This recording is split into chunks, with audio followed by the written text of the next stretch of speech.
very important role in the life of the offender.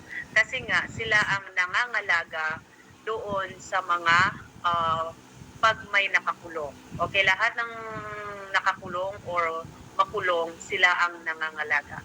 So, the kasama dito yung pag-reform doon sa behavior ng mga nakakulong. Kasi dito makikita if it's successful or not. Kaya nga considered sila as the weakest pillar of the criminal justice system. Bakit nga?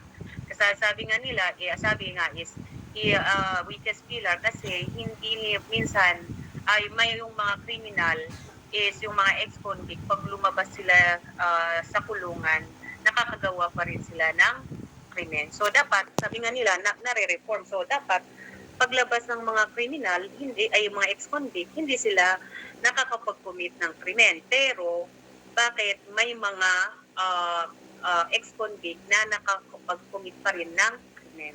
Okay? So, also can determine whether he returns in the community. So, yun nga, kung na-reform ba yung tao. So, there are two forms of corrections that are being utilized in the reformation of offender, which is institution-based. Okay, ito yung nakakulong sila, and the community-based. So, I think na-discuss nyo to, community-based is ito yung mga, for example, yung parole, instead na sila ay makulong, isa-serve nila sa community yung kanilang antaw nito penalty. Okay? Pero hindi naman totally porket nasa community sila, ibig sabihin they are free. No. Because they are under the supervision, if ever that is probation, they are under the supervision of probation officer. If that is parole, they are under the supervision of the parole officer. Okay? So, next is the institution-based use jails, yun nga, or prisons for the rehabilitation of the offender.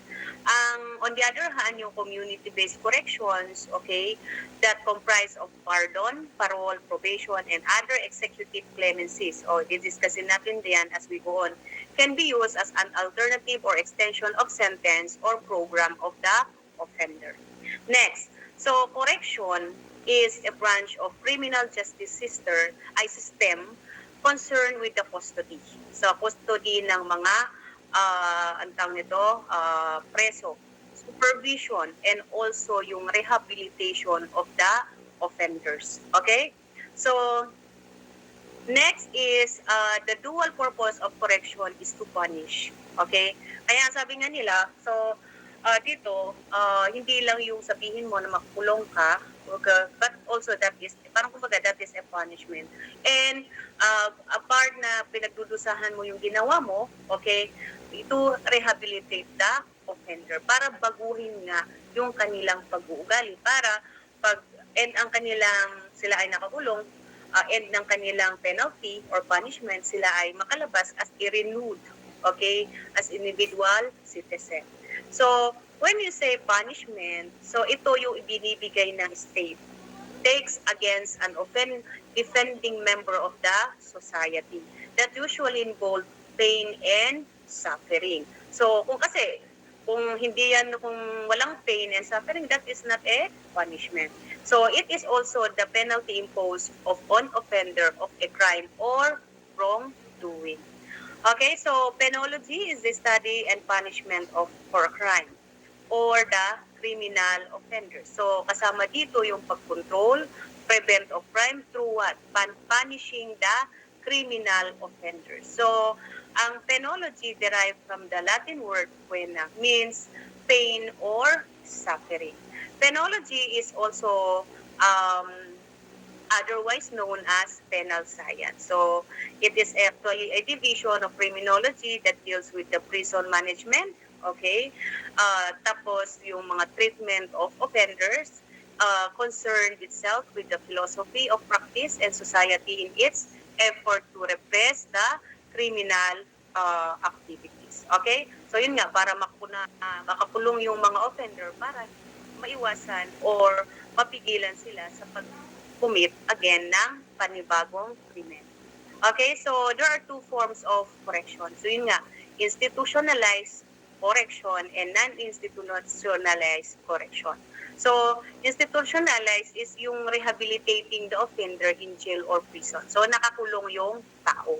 Tapos ng institution, okay, so refers to correction activities that may take place within the community. So, ibig sabihin, instead na nakakulong, yung offender nasa community. Okay, through what? Through it's either that is probation, that is parole, conditional pardon, community works, and so on. Okay? Next. So, there are two rival prisons systems in the history of correction. Nandyan yung Auburn prison system and the Pennsylvania prison system. Naririnig ba ako? Yes po. Yes po, ma'am. Yes, ma'am. So, I Yes think, po, ang tawag ito, parang kumbaga itong topic natin is parang kumbaga recap or maybe a review from your, ang tawag nito, from your subject, institutional correction. Tama? Tama ba? Tama ba ako? Ma'am, yes, ma'am. Oh, so, pero siyempre sa inyo, kompletong-kompleto. So, yun nga. So, yan. So, the Auburn prison system, the prison system called the congregate system. Bakit? Kasi, yung mga prisoners na na-confine doon or nakulong doon, confined in their own cells during the night and congregate. Pag sinabi mong congregate, sabay-sabay. Okay? So, sila ay nakakulong during nighttime at sabay silang magtatrabaho. Okay? During the day. So, dito, kailangan yung complete silence was enforced. So, parang talagang tahimik silang nagtatrabaho. Ang Pennsylvania naman, okay, or prison system called solitary. Okay? Kasi itong mga to kasi, prisoners are confined in single cells day and night. Okay? Where they live, they slept, and they ate and received religious instruction. So, ito, wala silang trabaho, okay? Matulog, kumain, at ang tawag nito, maghinig. Okay? So, for example, or sa mga religious, okay? Complete silence was enforced. So, dito, they are required to read the Bible. Okay? So, that is the difference. So, sa penalty, it is defined as suffering. Okay? Inflicted by the state. So, ito yung ibinibigay nga, okay? So, punishment or penalty ay binibigay sa mga taong nagkasala sa batas. Okay? So, dito, penalties as to gravity. Yun nga. So, death penalty as the capital offense. Kaso nga lang, yun nga, suspended po ang death penalty. So, ang ang capital punishment is yung reclusion perpetua to life imprisonment, which is a term of 20 to 40 years imprisonment. Okay, pag sabi mo reclusion perpetua. And reclusion temporal, mag-umpisa sa 12 years, 1 day to 20 years. Prison mayor, 6 years and 1 day to 12 years. Prison correctional, 6 months and 1 day to 6 years. Arresto mayor, from 1 day to 1 month to 1 day to 6 years. And arresto minor from 1 day to 30 days. So, ban to keep the peace or discretionary on the court. So, yung ban, okay, yun nga, yung na-discuss natin, yung piyansa. Okay? So, kung papayagan ng korte na pwedeng magpiyansa yung tao habang dinidinig ang kanyang kaso. Okay? Next is jail. Okay, so it is a short-term detention facility where a person convicted or suspended of a crime detained. It holds people awaiting trial. Might be yung mga ito, yung pag sinabi yung jail, ito yung parang kumaga kung saan kulong yung mga taong nag-aantay ng kanilang, while ongoing ng kanilang trial. Or yung mga under investigation. Okay? And people sentenced for a short duration which is below 3 years and 3 years sentence. So, jails include yung provincial jail, district jail, city jail, and municipal jails managed by and supervised by the provincial government. Ang Bureau of Jail Management and Penology, yung BGMP, respectively, which are both under the Department of Interior and Local Government or the PILG. Okay, so bear that in mind. Ang provincial jail, provincial jail, district jail, city jail, and municipal jails, they are managed and supervised by the provincial government. Ang BGMP, under siya ng DILG. Okay? So, there are types of jails. So, lock-up jails.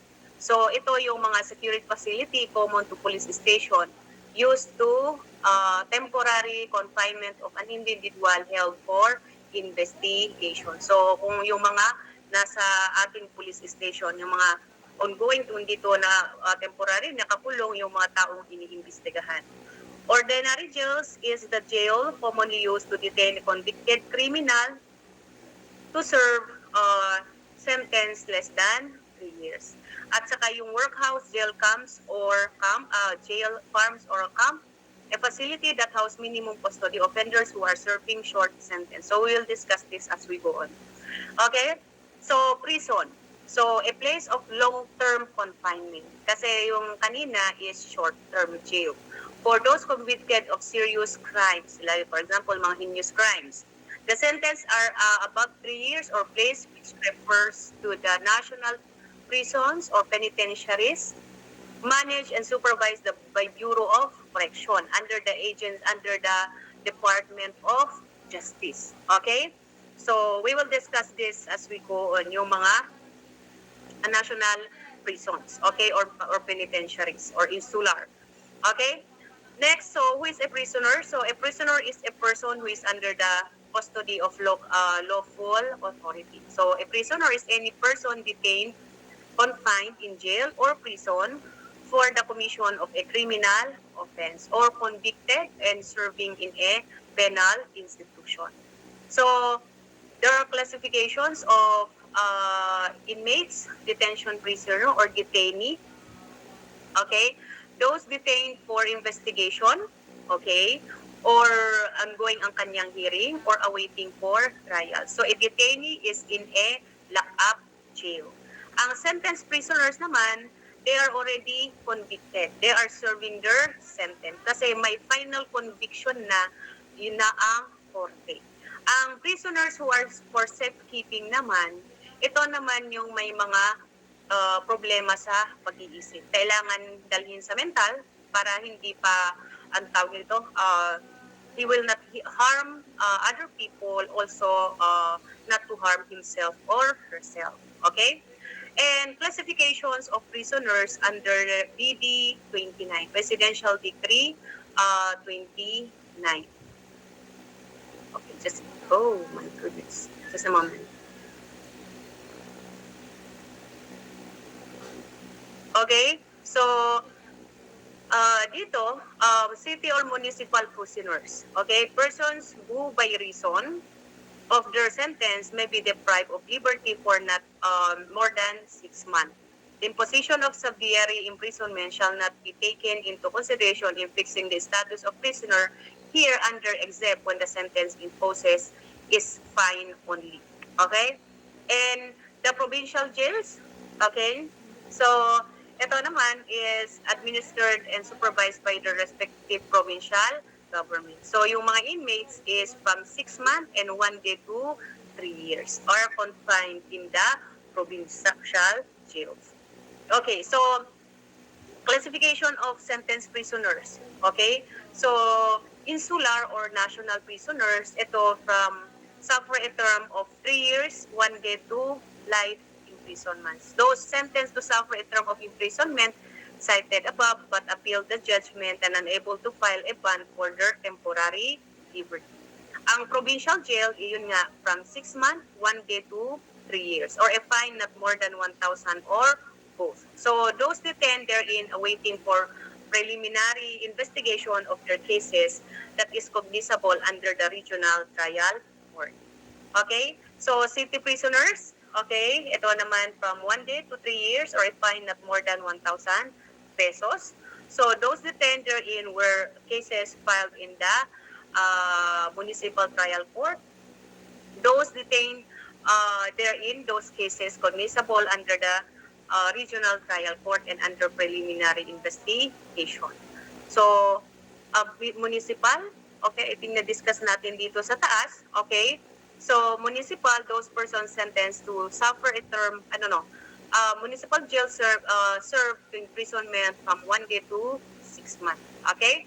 So, these are the classification of sentenced prisoners. Okay? So, classification of prisoners according to the degree of security. So, dito yung mostly, dito yung nakakulong sa New Bilibid prison. So, I think napapanood natin yan. Okay?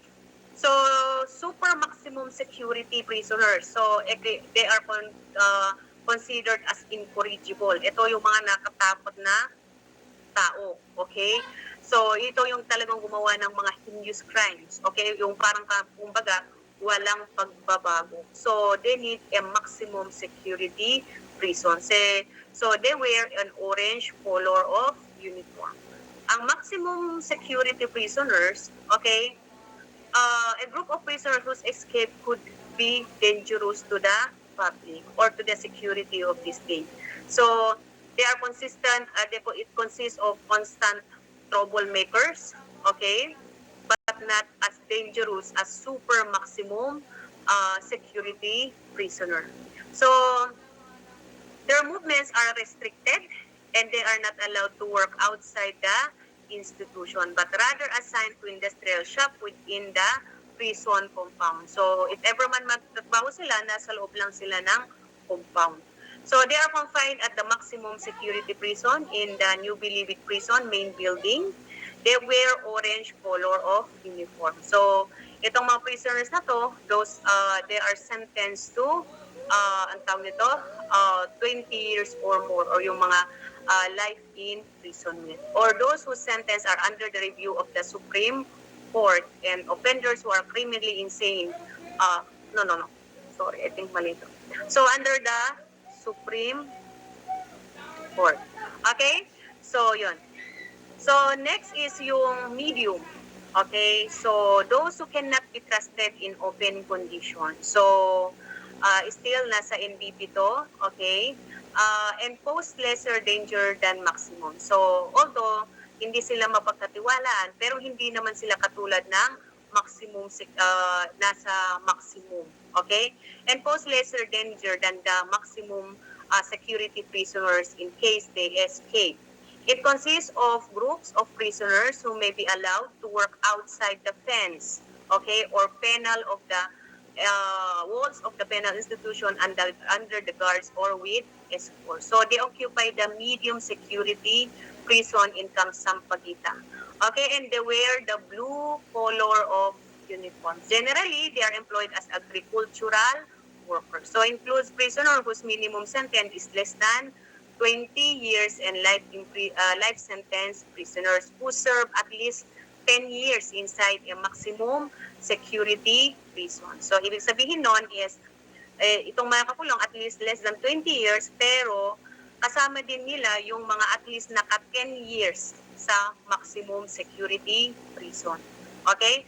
And minimum, a group of prisoner who can be reasonably trusted to serve sentence under open condition. Kasi ito na yung, parang kumbaga, ito na yung malapit ng mapalaya. Kunti na lang ang kanilang buuin, okay, pwede na silang makalaya. Siyempre, alangan na kunti na nga lang, magloko ka pa or tatakas ka pa, di ba?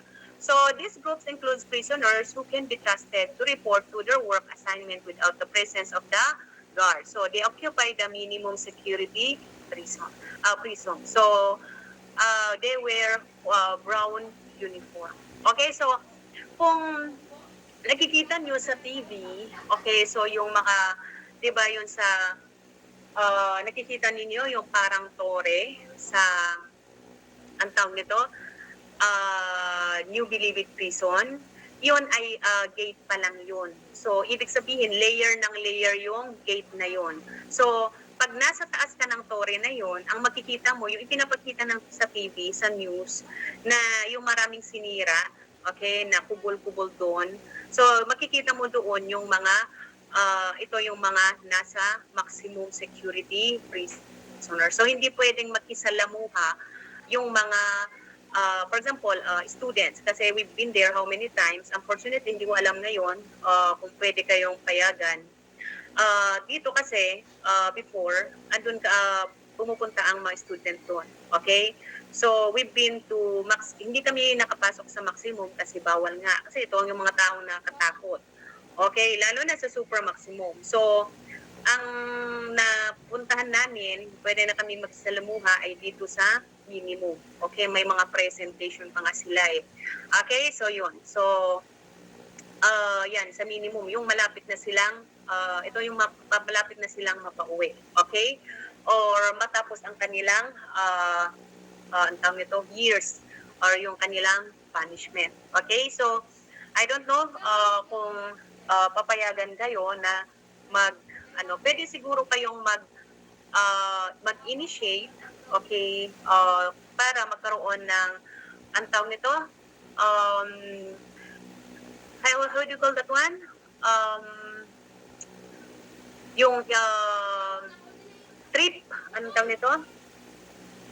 How do you call that one? Yung parang trip ng mga students na pwede kayong mag-visit sa NPP. Okay?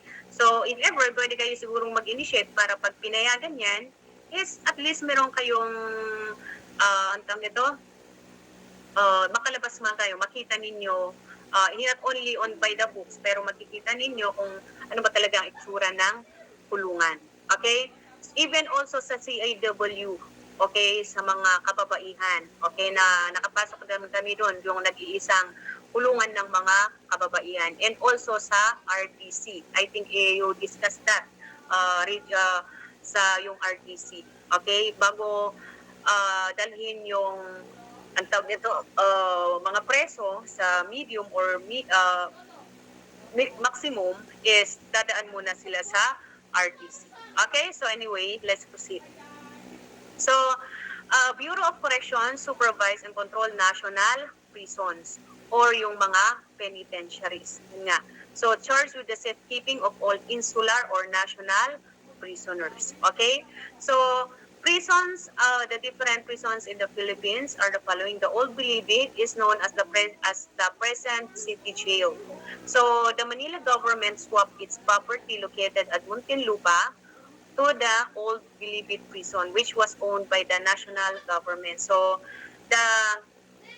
ang tawag nito, Bilibid, the national government built the new Bilibid prison is set lot at Muntinlupa. Okay?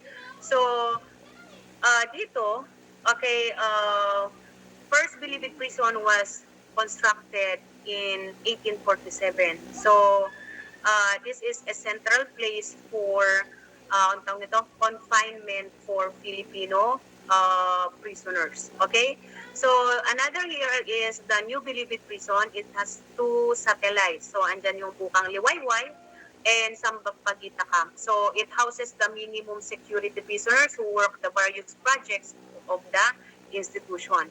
At saka nandyan yung Sampaguita Camp where the reception and diagnostic center, medium security unit, and the youth rehabilitation center are located.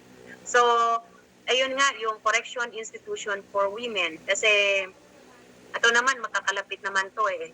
Okay? Isang compound to. So, it is the only institution for the confinement and rehabilitation of female offenders. Okay? So, CIW.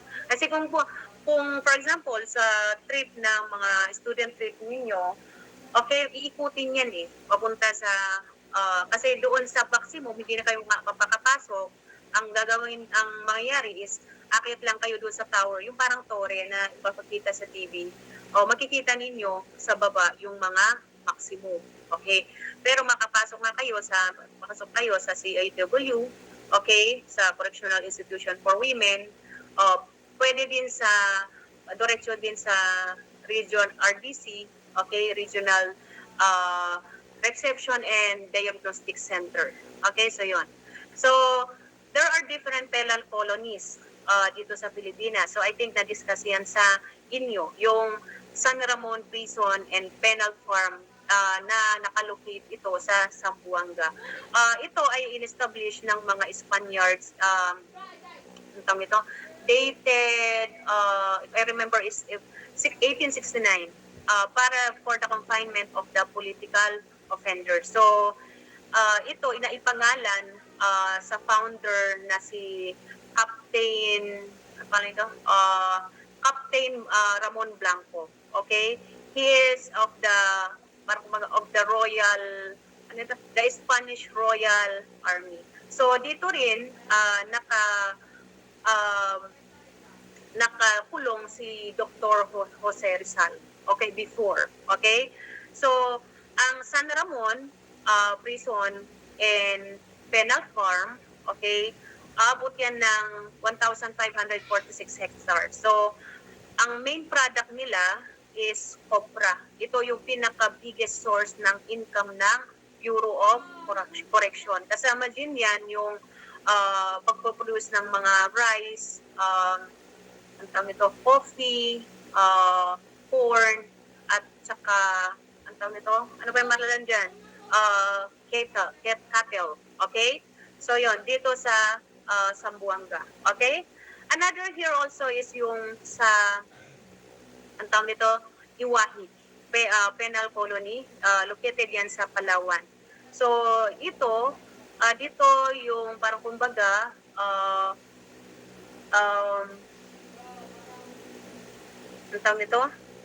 ang Iwahig, ang Iwahig, okay, pwedeng magtrabaho yung mga prisoners, okay, na walang walls, okay?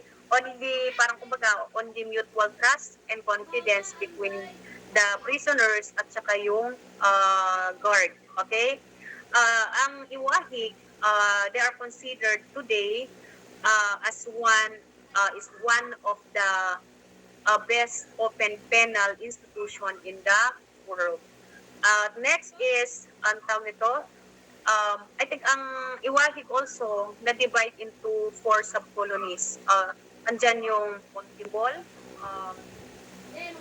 Inagawan, Santo Lucia, at saka yung Central Sub-Colony. Okay?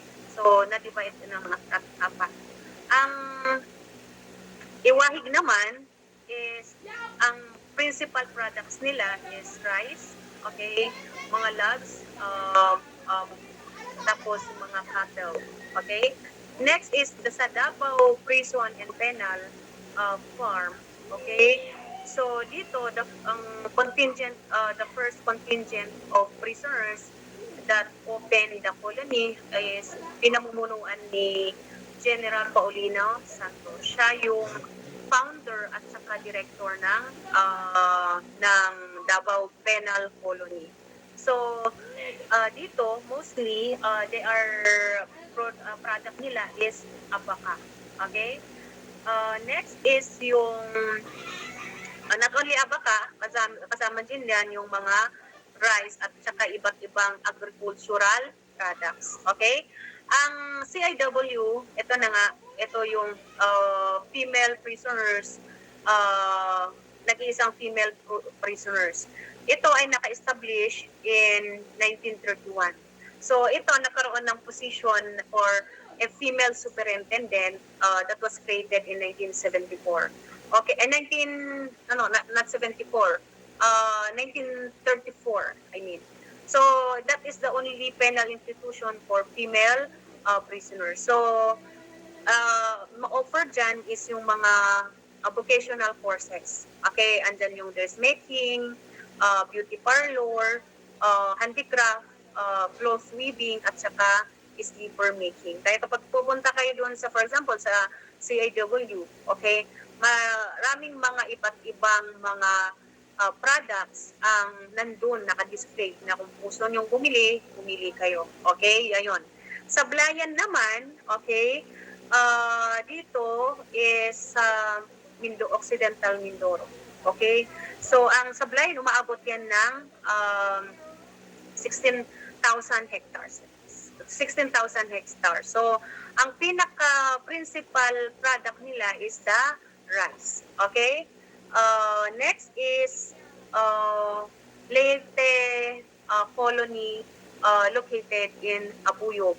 Okay, so yun. So, I hope, okay, maalala nyo yun kasi parang kumbaga ni-recap natin. So, I think kinompleto ninyo, giniscuss yan sa institutional correction.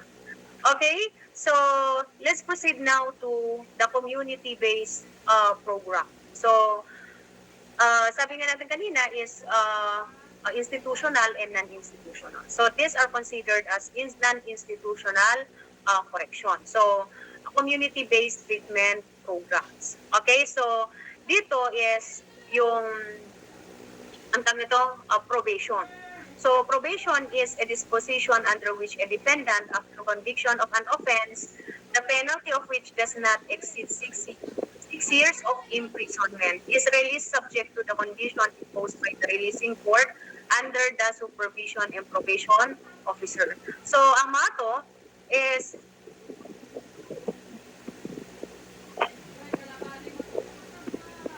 Ines, can you mute? Okay.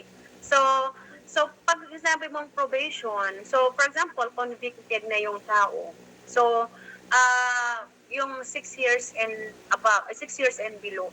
So pwede siyang mag-apply ng probation.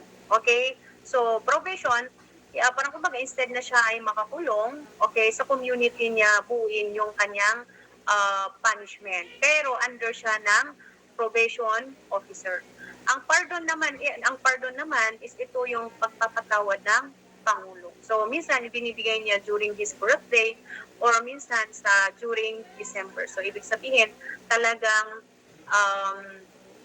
pinatawad niya. So pwede na silang to be in the community. Kasi may two kinds of pardon.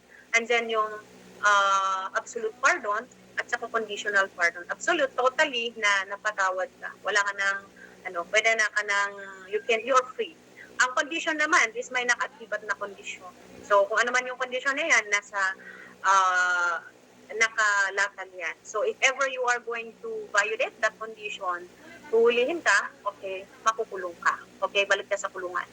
So, amnesty naman, ito yung ibinibigay sa mga political offenders, okay, na na-commit ng treason, sedition, or rebellion. Ang parol naman, ito yung at least na-serve mo yung minimum sentence mo. Okay? So, ibig sabihin, you have a good conduct. Okay? Maganda yung pinakita mo, pag-ugali mo, pwede kang, you are good for parol, okay, pag napubahan, yung the remaining is iserve mo sa community with the supervision of the parole officer. Okay? And reprieve and suspension of sentence. So, ito yung postponement of the sentence, especially kung ang penalty is death. Unfortunately, wala po tayong death penalty. And yung commutation of sentence, ito yung pagre-reduce ng presidente ng penalty ng convicted person. So, yun. So, these are the community-based treatment. Okay? So, let's proceed. Okay? So, if you remember, yung mga rehabilitation programs, hindi ko siya nilagay dito.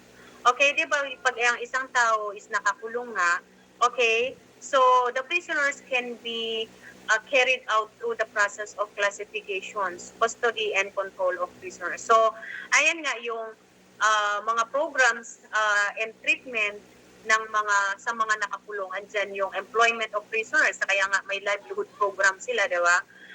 Andyan yung religious services, okay, you can practice your own religion, okay, and educational program, recreational program, andyan yung mga library services, okay, health and medical services, and also counseling. So, those are the rehabilitation and treatment programs of the prisoner, okay? So, this is the end of the topic, okay, ang tawag nito, correction under the fourth pillar of the Philippine criminal justice system. So, let's proceed naman sa fifth pillar, okay, which is the community, okay? So, ang community is the fifth pillar. So, community is the pillar is very indispensable in the system because citizens assistance, again, so citizens assistance in the criminal justice system helps handle the complicated task of preventing and controlling the crime. So there is a need for more balanced allocation of peacekeeping duties between the criminal justice system and also yung prevention responsibilities. Yung community has an unparalleled role, okay, as the first pillar of the criminal justice system. So in this connection, the community is understood to mean as the elements that mobilize the energized to help authorize in effectively addressing the law and order concern of the citizenry. Okay? So, responsibility of the community in relation to the law enforcement. So, as one of the pillars or component of the criminal justice system, so community with its massive membership. Okay, massive membership kasi ano ba ang nasa community. We will discuss later on. Okay? Okay, with its massive membership has vital responsibilities in terms of crime control, maintenance of order, and the like. Okay? So the citizen can achieve these roles by how? Identifying the offenders. So, might be they can be witnesses. Okay? May nangyaring krimen, sino ba ang nakakita niyan? Might be yung mga, siyempre, yung mga natao, mga witnesses sa community. So, giving data about their illegal activities and cohorts of the criminals. So, pwede dyan na bigay sila yung mga illegal activities na nangyayari sa community, yung mga kasama ng mga criminals, okay? At saka yung proliferation of organized crimes and syndicates, okay? They can also be witnesses, okay? Adopting precautionary and remedial measures to diminish the crime. So these are the rules of the community. So the success of the criminal justice system, specifically the community pillar, is based the role performance of the following. So ano ba ang bumubuo sa community? Okay, the family, the barangay, the school, the government, the private sector, the church, and the mass media. Okay, so ano ba yung role ng mga to sa community para maiwasan, ma-prevent, okay, mapigilan yung paggawa ng krimen. Okay, so first there, family. Okay, so refers as to the basic social group united through bonds of kinship or marriage present in all societies. So it is the primary institution that molds a child to become a law-abiding person or a delinquent. Okay? Tandaan ninyo is family is the basic institution. Okay? Yung first teacher ng bata is yung mga magulang or guardian. Yung magulang or guardian, therefore, must serve as good models to their children and must avoid any activities that the child mistakenly think are right. So, if you remember yung diniscuss natin sa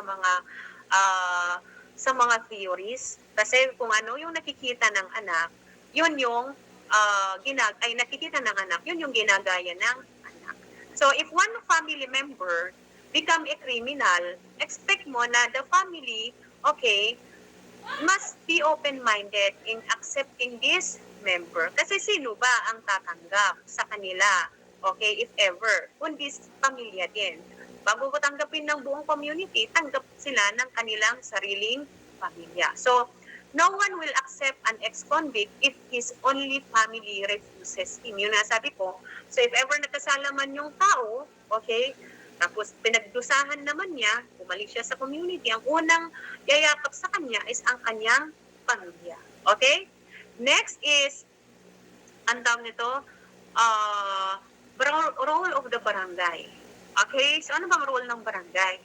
So, there must likewise exercise its lawful functions. Okay? Ano yung functions ng mga barangay? Okay? Monitoring their residents within their jurisdiction. Especially yung mga gumagawa ng krimen.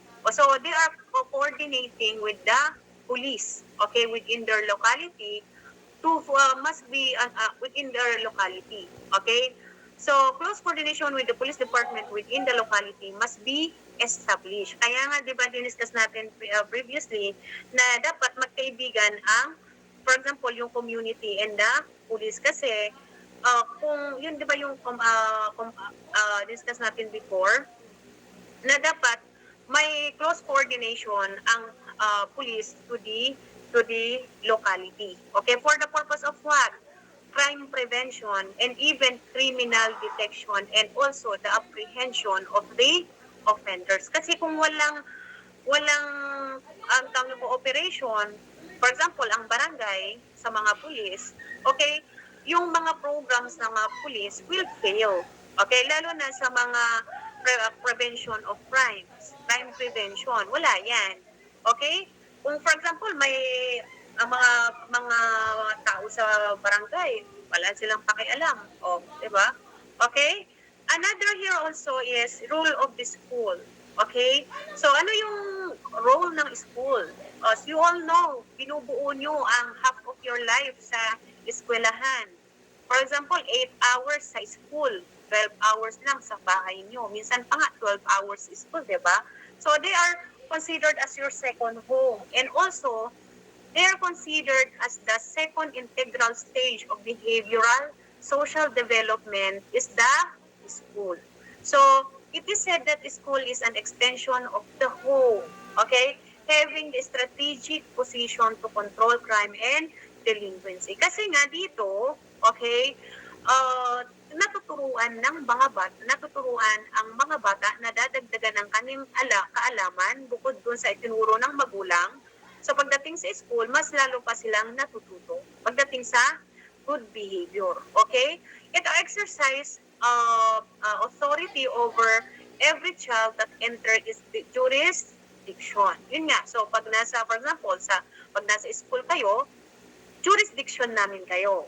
Okay, para maturuan, maganda, or maturuan nilang maturuan para matuto kung ano man ang magagamit nyo pagdating ng araw, but also to maintain yung behavior ninyo.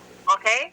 The teachers are considered second parents, having the responsibility to mold the child to become a productive members of the community. Okay, o yan.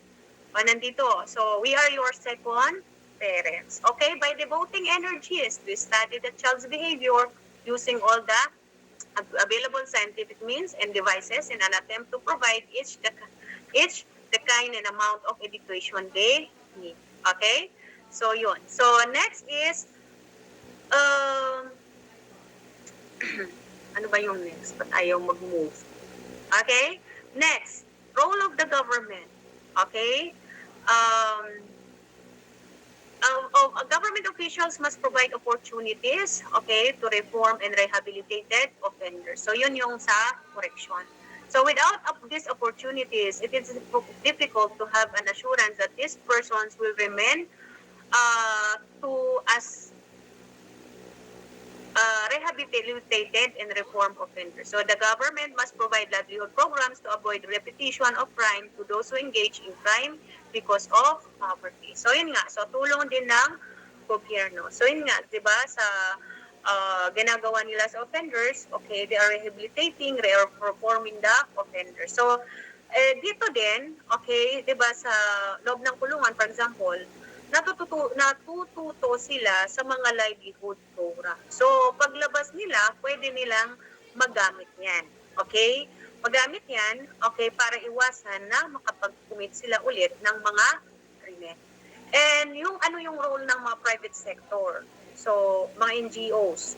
Okay, so our private organization that are civic-oriented and thus promote peaceful and productive societies. These are the group of concerned individuals responsible for helping the government to pursue community development. So, they serve as the partners of the government institution. Ano ba yung provide ng mga to? Okay? Services for public welfare, food and welfare, thus preventing criminality and maintaining peace and order. So, itong mga private sector, okay, is also very important in our community since they provide jobs to the people. For example, yung mga private companies, okay, mga businesses, okay. So, dito, makakatulong sila na makapag-employ ng mga ex-convict. Because I remember, yung mga ex-convict, they are considered as reformed and rehabilitated offenders. So, especially kung meron silang mga skills, okay, or that they are qualified to, ang tawag nito, to that job. Okay? And next is the role of the, ang tawag nito, role of the, tawag nito, role of the church. Ano naman ang sa church? So dito, role of the church, ano ba ang naitutulong ng simbahan? Okay? So dito, the church is the institution that provides a place for public worship. So alam naman natin yan, kahit anong church yan, and the services needed to enhance yung spiritual at saka moral character ng isang tao. So, yung church influenced yung people's behavior with the emphasis of morals and life's highest spiritual values.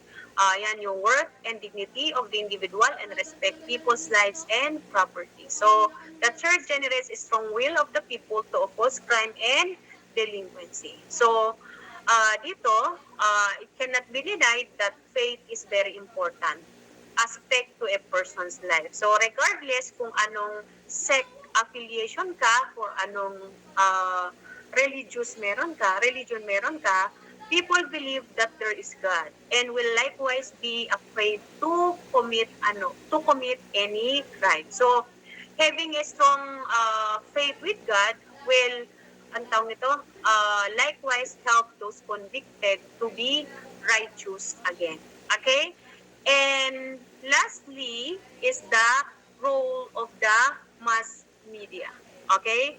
So, ano ba yung role ng mass media? So, it is the best institution for information dissemination, thereby giving an opportunity to public to know the necessary facts of life that help them shape their daily views about crime and control.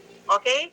So, nowadays, alam naman natin na mass media is very powerful through its variety of modes. For example, is ayan na ang mga Facebook, mga radio, mga newspapers, sa TV, sa mga web, and etc. So, dito, ang mass media possess these modes of, like for example, yung mga Facebook, okay, social media, possess the power of information and communication with the people. Kasi yun nga yung information dissemination. So, therefore, they may use mass media, okay, by providing information sa public yung disadvantages ng paggawa ng krimen, and also emphasizing yung mga disadvantages ng paggawa ng krimen. So with this, okay, emphasizing the disadvantages, people would fear to commit any crime. In the same manner, mass media also provide information about the role of the community as the pillar of the criminal justice system. So this is the end of our discussion for the community. So if we are going to wrap up, okay, dito kung makikita ninyo yung nilalaman tong picture, okay, so mag-uumpisa ang tawag nito, paggulong or pagdaan ng isang tao ng pag siya ay naaresto, pag siya ay nakagawa ng krimen. So ayan na, papasok dyan yung arrest of the offender. Okay? Just a moment.